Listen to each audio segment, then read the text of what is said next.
අද අපි ස්විට්සර්ලන්තය ගැන කතා කරමු. ස්විට්සර්ලන්තය යනු ජර්මනිය, ප්‍රංසය, ඉතාලිය, ඕස්ට්‍රියාව සහ ලිechtenstein යන රටවල් මායිම්ව පිහිටි මධ්‍යම යුරෝපයේ කුඩා ගොඩබිම් සහිත රටකි. එහි භූගෝලීය පිහිටීම දැක්වෙන්නේ ජනග්‍රහණයෙන් වැඩි පිරිසකට නිවහන වන තේජාන්විත ඇල්ප්ස්, ජුරා කඳු සහ ස්විස් සානුව මගිනි.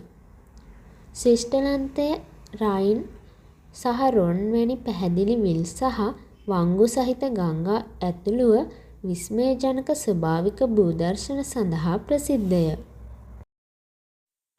ෆෙඩරල් ජනරජයක් වන රට කැන්ටන් 26ක් සහිත ෆෙඩරල් ජනරජයකි.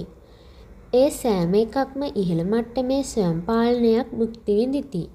එහි දේශපාලන ක්‍රමය එහි ශක්තිමත් ඍජු ප්‍රජාතන්ත්‍රවාදය සඳහා අද්විතීය වන අතර එහි පුරවැසියන්ට නීති සහ ජනමත විචාරණ සඳහා ඡන්දය දිය හැකිය. සාමාජිකයින් 7 දෙනෙකුගෙන් යුත් ආයතනයක් වන ස්විස් ෆෙඩරල් කවුන්සිලය රාජ්‍යයේ සහ රජයේ සාමූහික ප්‍රධානියා ලෙස සේවය කරයි. විශේෂයෙන් ස්විට්සර්ලන්තය ජාත්‍යන්තර ගැටුම්වලට සහභාගී වීමෙන් වැළකී මධ්‍යස්ථභාවය පිළිබඳ දිගුකාලීන සම්ප්‍රදායක් පවත්වාගෙන යයි. ලෝකයේ වඩාත්ම ශක්තිමත් සහ ස්ථාවර ආර්ථිකයක් ඇති රටක් ලෙස ස්විට්සර්ලන්තය දැක්විය හැකිය. එය බැංකු සහ මූල්‍ය, ඖෂධ, නිරවද්‍ය යන්ත්‍රෝපකරණ සහ සංචාරක යන ක්ෂේත්‍රවල ගෝලීය ප්‍රමුඛයෙකි. නෙස්ලේ, නොවාටිස් සහ UBS වැනි සමාගම් එහි මූලස්ථානය කර ඇත. ස්විස් ෆ්‍රැන්ක් එහි ශක්තිය සහ විශ්වසනීයත්වය සඳහා ප්‍රසිද්ධය.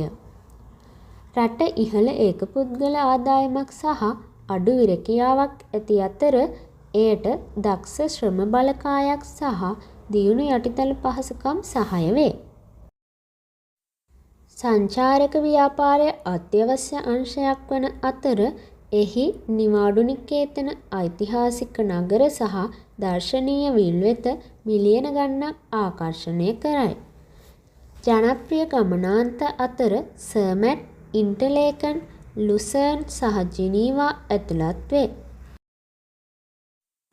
ස්කීන්, කඳු නැගීම සහ විල් නැරඹීම වැනි ක්‍රියාකාරකම් ස්විට්සර්ලන්තය වසර පුරා සංචාරක ගමනාන්තයක් බවට පත් කරයි. මැටර්හෝර්න්, ජුන්ග්ෆ්‍රාව් කලාපය සහ ජිනීවා විල වැනි සන්ධිස්ථාන ජාත්‍යන්තරව සමරනු ලබයි. සංස්කෘතික වශයෙන් ස්විට්සර්ලන්තය බහුභාෂා සහිත වේ. නිල භාෂා 4ක් රට පිළිගනී. ජර්මන්, ප්‍රංස, ඉතාලි සහ රෝමාන්ස්. සංස්කෘතික ප්‍රකාශන අතර යෝඩලින්, ජන උත්සව, ගව පෙළපාළි සහ බාසල් පැෂ්නාච් වැනි ප්‍රසිද්ධ සිදුවීම් ඇතුළත් වේ. ස්විට්සර්ලන්තයේ එහි අනන්‍යතාවයේ ප්‍රධාන කොටස් වන ඔරලෝසු සෑදීම, චීස් සෑදීම සහ චොකලට් නිෂ්පාදනය වැනි පොහොසත් සම්ප්‍රදායක්ද ඇත.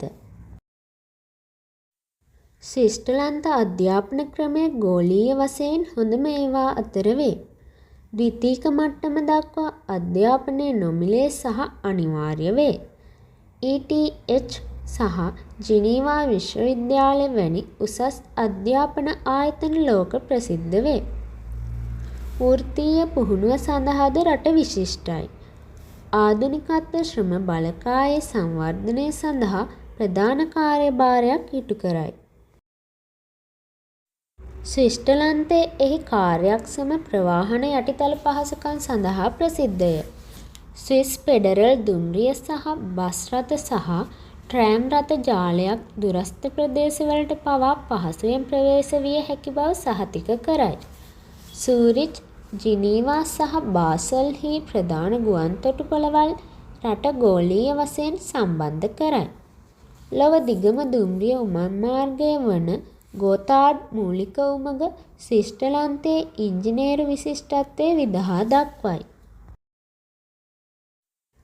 පාරිසරික ආරක්ෂාව ස්විස් ප්‍රතිපත්ති සහ සංස්කෘතිය තුළ ගැඹුරින් අන්තර්ගත වේ.